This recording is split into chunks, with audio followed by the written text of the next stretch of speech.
Hey everybody, welcome back. My name is Abby. I'm with Fitness is Medicine. Today I'm going to do a workout requiring only one tool, a set of dumbbells. So also if you do have a fit ball, you can grab one of those, or you can also use a chair if you don't have a fit ball. So remember to come into these workouts ready to move. So make sure you have a 5 to 10 minute warm up before you come in. Get your muscles warmed up and ready to go. Get your heart pumping, your blood vessels opened and ready for some exercise. Okay, so we're going to start with a bent over row seated on the ball. So you can either sit on a ball or you can obviously sit on a chair as well. Now I've got a set of dumbbells ready to go here. In order to get your body ready for this movement, I want you to sit up nice and tall on top of the ball or right on the edge of your chair if that's what you're using. And then just tip at the hips. So you want to keep a nice straight back here. So I don't want you to lean over like this. So I don't want my back pooching out like that. You want to have your back nice and strong and supported. Contracting your abs a little bit as you lean over. So I've got my back nice and strong. I'm just tipping at the hips, and then my weight is going through my feet here. So none of the weight is going through my low back here. So practice that a few times if you need to make sure you get it in the right position. Now we're just going to use these dumbbells and curl up straight toward your shoulders. So you're just driving your elbows straight towards the ceiling. Try to keep those elbows down away from your ears. Squeezing your shoulder blades as you drive those elbows up. Now, if you've pulled a smaller weight up for your dumbbells, try to go a little more slowly. You can always do more. Keep breathing. 9 and 10. Now, when you come back up, it's really important to maybe put the weights right on your thighs and then sit up nice and tall. So never break that strong back and strong core for this exercise so that you're really protecting your back. Okay, now we're going to lower down to the floor. So when you set your weights down, remember, bend your knees, protect that back. Now we're going to lower to the floor. All right, and do a bird dog. So on your hands and knees.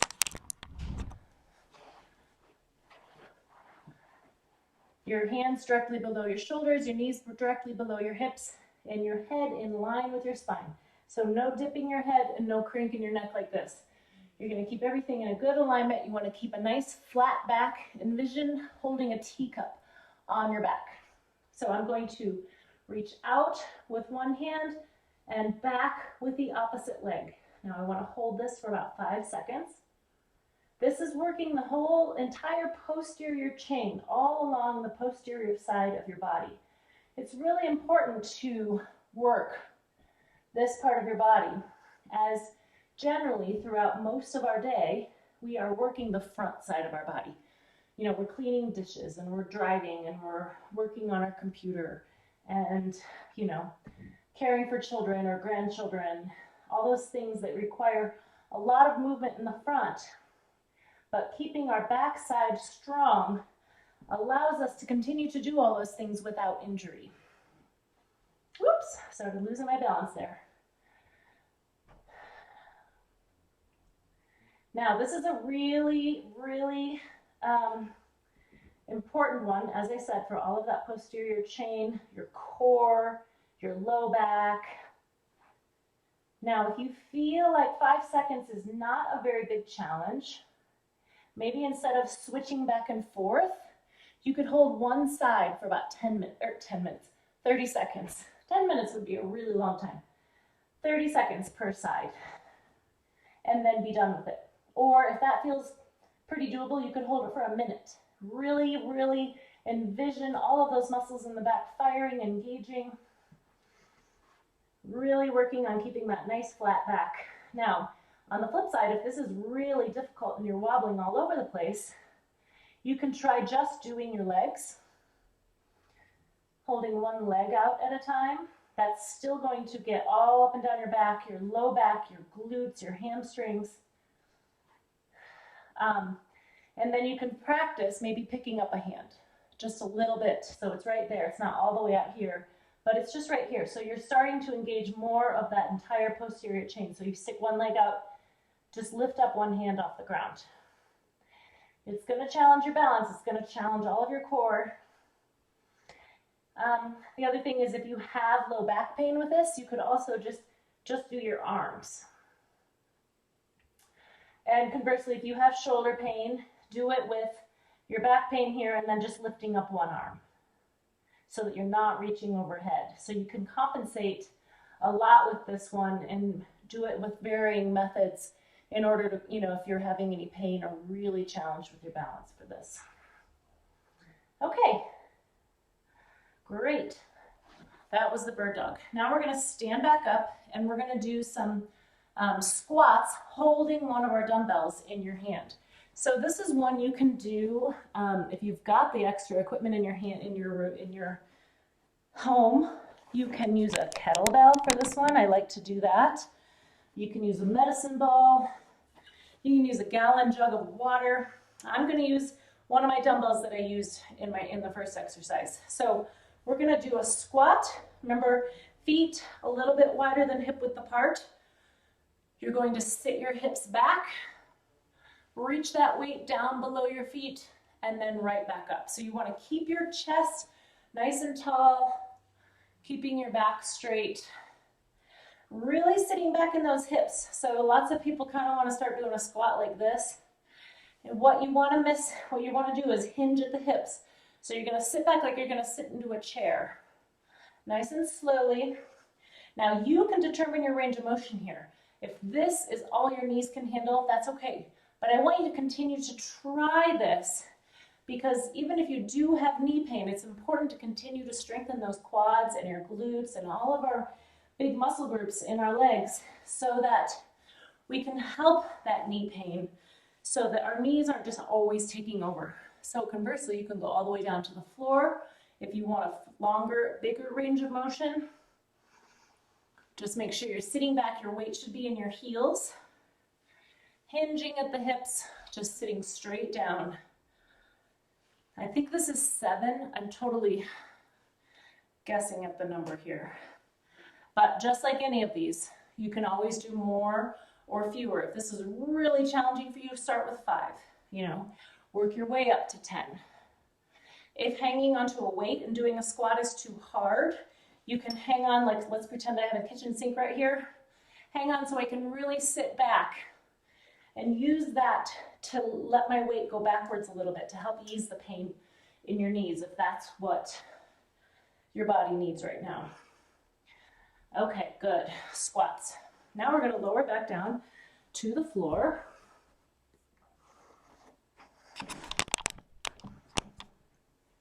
And we're going to do some bicycle abs. So lying on your back, this is the one that I always talk about, your knees bent, back flat to the floor. So you're here and there should be, there's a little bit of room, a natural curvature to your spine. When we start this exercise though, I want you to flatten your back, do a little bit of a posterior pelvic tilt. We're going to put one leg out. Now to begin this, you can just switch your feet and see how that feels. If you know you can do bicycle abs and you've done these with me before, start doing them. But you can just switch your feet now. Really focus on keeping that flat back so you're engaging your core.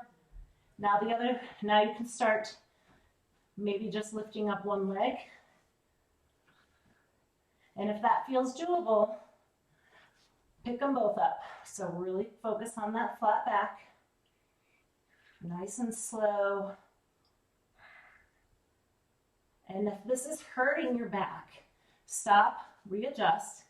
And the other thing is you don't have to put this leg out all the way straight. You can keep it a little bit more bent, kind of like this, so that you're not putting the full length of your leg out there. It's a little bit more bent. And that will still engage your core, but allow you to do it without back pain. We don't want to increase back pain ever. Any pain we don't want to increase. But so if you're doing these, whatever method or whatever level you've decided on, do about 10 on each side. Okay, now we're going to stand back up. Notice I'm going from floor to standing with all of these. So practice your good floor to stands on your hands and knees. One foot up, bring that body back, and then stand up. Okay, now we're going to use those weights again that we used in the first exercise. and do some bicep curls. So if you know what you need for bicep curls and that's not the right weight, you can go ahead and grab what you need. Pick them up with good form. Okay, we're going to do some marches with alternating bicep curls. So this is a little bit of an advanced balance challenge. But what I want you to do is first march nice and slowly. And now what we're going to do is curl the opposite arm as you march.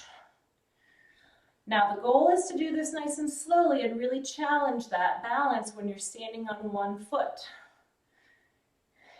There's lots of times throughout your day where you may find yourself on one foot, including walking. You know, you hardly ever completely lift up your other foot, but you know, you're walking, you may have to hold, you know, scooch up your groceries in your hand, or, you know, hold something and then open your car door, or, you know, there's lots of different things throughout our day that challenge our balance. So we want to challenge them and really work on strengthening when you're working out so that you can do all of those things with confidence and without fear. So the slower you can go on this, really challenge standing on one foot. Now, if this is too much for you, standing on one foot and doing this alternating bicep curl, what you can do is just do a little. You know, you can kind of go up on one toe, maybe even. One toe, maybe lift a little. You can kind of, you know, level it out to where it's working for you and it's challenging you within your levels. Okay. Now we're going to lower back down to the floor for our last one and do a hip stabilizer. So we're going to do clamshells. So on your side, get a pillow or just use your elbow here to bring your knees. You want to bend your knees, bring your feet up towards your hips. And then you want to stack your hips and your shoulders. So I don't want you laying out like this. I want your hips and shoulders stacked right on top of each other. So you should be completely on your side. Now, clamshells. I feel like this one doesn't need that much resistance. It's not, you can kind of add resistance with your legs and by going slower and really focusing on those glutes. When you get here, I don't want you to open up your hips. I want you to stay right here. So it's not a very large range of motion. If you do feel like, if this is one you do a lot and you want some more resistance, you can put a band around your knees and add a little bit of resistance that way. The other thing you can do is maybe, you know, wrap like a ankle weight around your thigh or something like that if you don't have a band that works for that. Or, like I always say, do more and go more slowly. This really targets that area. So if you're doing more and going more slowly, I think you're really going to feel it. Okay, now we're going to switch sides. Roll over onto your other side. Remember, stack up those hips, bring those knees bent and your feet up towards your hips. Hips stacked, shoulders stacked, and slowly, remember, there's not a very large range of motion here. I'm not opening up my knees very far. I don't want to go here and then do this because then it disengages that glute. I'm really just focusing on that hip stabilizer. And really, like I get to here and I can't go further. So it's kind of an end range of motion. Keep breathing. If this is a really uncomfortable position for your neck, make sure you have a pillow or something handy so you don't end up straining your neck while you're working your hips. One more. All right, good. Now, one good way to stretch out that area, you can either sit back in a child's pose, which is like this, and really stretch like that. This one feels really good. Or on your back, you can lie down, cross one foot over, and sometimes this is just enough to stretch that, or you can pull your knee toward your opposite shoulder Or if you can bring your knees in closer like this and really get a good stretch through your piriformis and your glutes. So you can kind of play with that and find where that stretch feels the best for you, either like this, or you can stretch like this and kind of pull over to the side. There's a lot of good ways to stretch out those hips. Okay, let me know if you have any questions. As always, you can put something in the private chat. You can send me a private message, anything you need, if you need another idea or if you're having problems with any of these exercises. Okay, thank you everybody. Keep moving, and I will see you next time.